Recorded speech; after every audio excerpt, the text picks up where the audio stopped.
Hello hi అందరికి జై శ్రీరామ్, భారత్ మాతా key జై. అసంబంధాల వాక్యాలు ఈ సిరీస్కి స్వాగతం.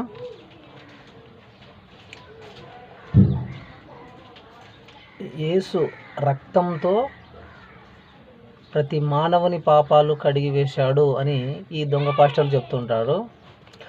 నిజంగా యేసు రక్తంతో పాపాలన్నీ కడిగి వేసి ఉంటే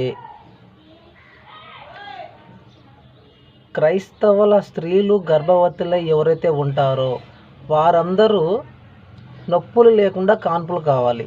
యేసు రక్తం నిజమే అయితే క్రైస్తవుల స్త్రీలు జంబలగడి బొమ్మ సినిమాలో నొప్పులు లేకుండా ఎలా స్త్రీలు ఉంటారో అలాగా ఉండాలి. అది ఎలాగనో మనం బైబిల్లో నుండి చూద్దాం. పాము, అవ్వ, ఆదాము పాపం చేశారు. ఆ పాపం మనిషిగా పుట్టిన ప్రతి మనిషికి వచ్చిందంటారు ఈ దొంగ పాస్టర్లు. ఆ పాపం పోవాలంటే యేసు రక్తంతో కొట్టివేశాడు అంటారు ఈ దొంగ పాస్టర్లు. మరి అది నిజమేనా? ఆదికాండం 3వ అధ్యాయం 14 నుండి 17 వచనాలు చదివితే యేసు రక్తం పనిచేయలేదు అని మనకు స్పష్టంగా తేలిపోతుంది. అది ఎలాగనో చూద్దాం. ఆదికాండం 3వ అధ్యాయం 14వ వచనం.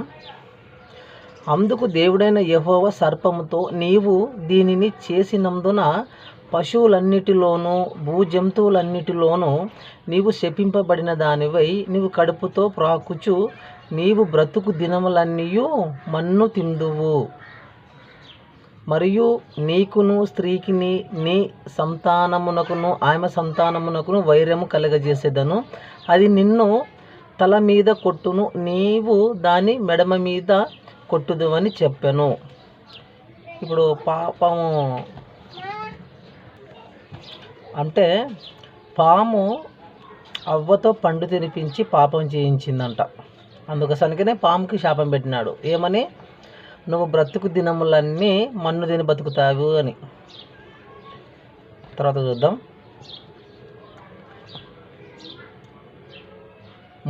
ఆదికాండం 3వ అధ్యాయం 15వ వచనం మరియు 16వ వచనం.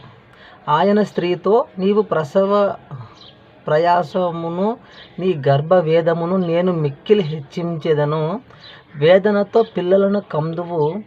నీ భర్త ఎడల నీకు వాచం కలుగును, అతడు నిన్ను ఏలునని చెప్పాను. ఇది స్త్రీకి పెట్టిన శాపం. ఏమని? గర్భవేదనతో పిల్లల్ని అంటదంట. తర్వాత 17వ వచనం.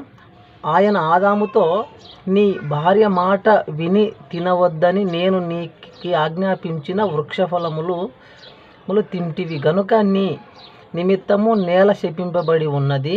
ప్రయాసముతోనే నీవు బ్రతుకు దినములన్నీయు దానిని పంట తిందువు. అది ముమ్ల దుప్పములను గచ్చ పోదలను నీకు మొలిపించును. పొలములోని పంట తిందువు. నీవు నేలకు తిరిగి చేరు వరకు నీ ముఖము చెమట కార్చి ఆహారం తిందువు. ఏలి అనగా నేల నుండి నీవు తీయబడితివి, నీవు మన్నే గనుక తిరిగి మన్నైపోదు అని చెప్పాను చెప్పేసినాడు. పాముకి ఏమని శాపం పెట్టినాడు? యెహోవా అంత తెలివి తక్కువ దేవుడు ఇంకా ఎవరు లేకుంటారు. అందుకనే యెహోవా పెట్టిన శాపం తెలివి తక్కువ శాపం. ఎట్లా అంటే చెప్తా చూడండి. పాముకి శాపం పెట్టాడు, మన్ను తిని బ్రతుకుతాయి అని. నిజంగా పాములు మన్ను తిని బ్రతుకుతాయా? పాములు కప్పలను కీటకాలను తినాల్సిన అవసరం వస్తుందా? నిజంగా దేవుడు పెట్టిన శాపం నిజమే అయితే.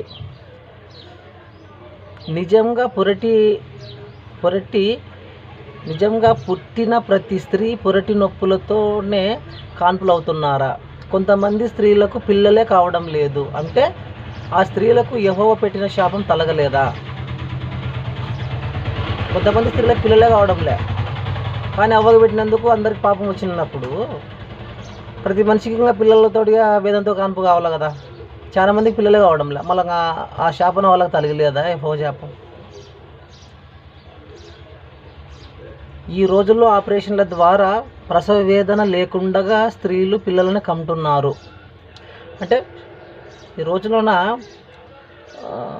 మత్తు ఇంజక్షన్ల ద్వారా అసలుకి ప్రసవ వేదన లేకుండానే స్త్రీలు కాన్పులు అవుతున్నారు. అంటే శాపం ఎఫెక్ట్ తగ్గిపోయిందా? శాపం పనిచేయడం లేదా ఇప్పుడు?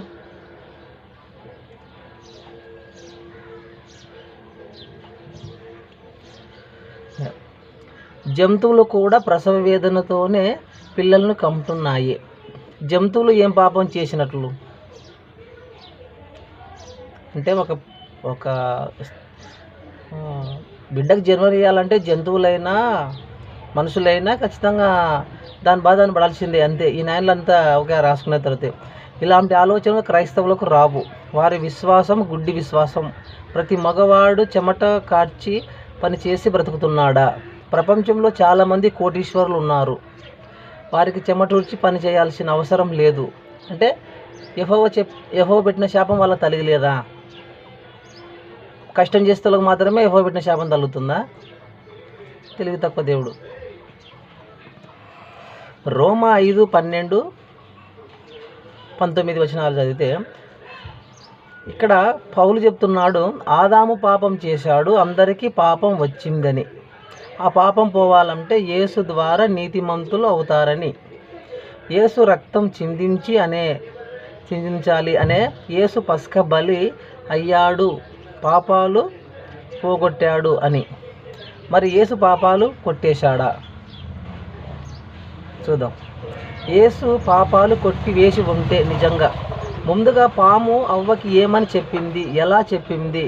మాటలతోనే కదా చెప్పింది. యేసు పాపాలు కొట్టివేసి ఉంటే ముందుగా పాము అవ్వకి ఏమని చెప్పింది? ఎలా చెప్పింది? మాటలతోనే కదా. యేసు పాపాలు కొట్టివేసి ఉంటే పాముకి మాటలు రావాలి. ఇప్పుడు ఉండే పాములు మాట్లాడాలి. పాములకి మనుషులకి మధ్య వైరం ఉండకూడదు. పాములు మనుషులను కాటు వేయకూడదు. పాములకు మనుషులకు స్నేహం ఉండాలి.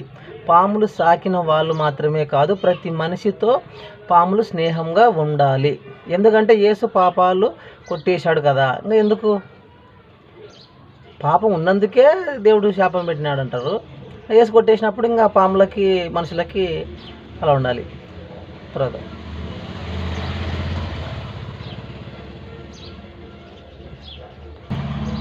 ఇది ముఖ్యమైనది. ఇప్పుడు ఉన్న ప్రతి స్త్రీ పురటి నొప్పులు లేకుండా కాన్పులు కావాలి. ఎందుకంటే యేసు పాపాలు కొట్టేశాడు కదా. ఒకవేళ ఇతర మతస్థుల స్త్రీలు యేసును నమ్మలేదు అంటే ఆ స్త్రీలు పొరటి నొప్పులు పడ్డా యేసును నమ్మలేదు అనుకోవచ్చు. ఎందుకంటే హిందువులు కానీ ముస్లింలు కానీ యేసును బాప్తిజం తీసుకోలేదు, ఆయన నమ్మలేదు, ఇంకా మిగతా మతస్థులు కూడా. అంటే వాళ్ళు పొరటి నొప్పులు పడినా సరేలే అనుకోవచ్చు.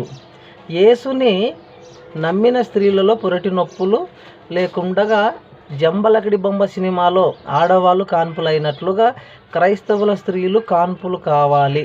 ఎందుకంటే యేసు పాపాలు కొట్టివేశాడు కదా. క్రైస్తవ పురుషులు యేసుని నమ్మినందుకు కష్టపడకుండా చెమట కార్చకుండా బ్రతకాలి. యేసు పాపాలు కొట్టేశాడు కదా. పాపం యేసు కొట్టేసి ఉంటే ఇవన్నీ జరిగేవి. యేసు రక్తం పని చేయలేదు. యేసు బలి అవసరం లేదు. ఒకవేళ క్రైస్తవులు ఆదాము చేసిన పాపం యేసు పాపాలు కొట్టేశాడు అంటే క్రైస్తవుల స్త్రీలు పొరటి నొప్పులు లేకుండా కాన్పులై చూపించాలి. ఆ విశ్వాసం స్త్రీలను నేను ఇప్పటిదాకా చూడలేదు. మీ దగ్గర ఉంటే నాకు చూపించండి. ఎందుకంటే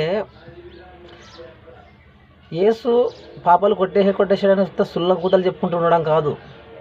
ఆదాము చేసిన పాపం వచ్చిందంటే ముందుగా పాముకి శాపం పెట్టినాడు. పాముకి మనుషులకు వైరం లేకుండా ఉండాలి. పాము మాట్లాడింది ఇప్పుడు కూడా మాట్లాడాలి. ఎందుకంటే యేసు పాపాలు కొట్టేశాడు కాబట్టి. ఆ పాపం చేసినందుకే ఈ పొరటి నొప్పులతో నువ్వు కాన్పులు అవుతావని చెప్పినాడు.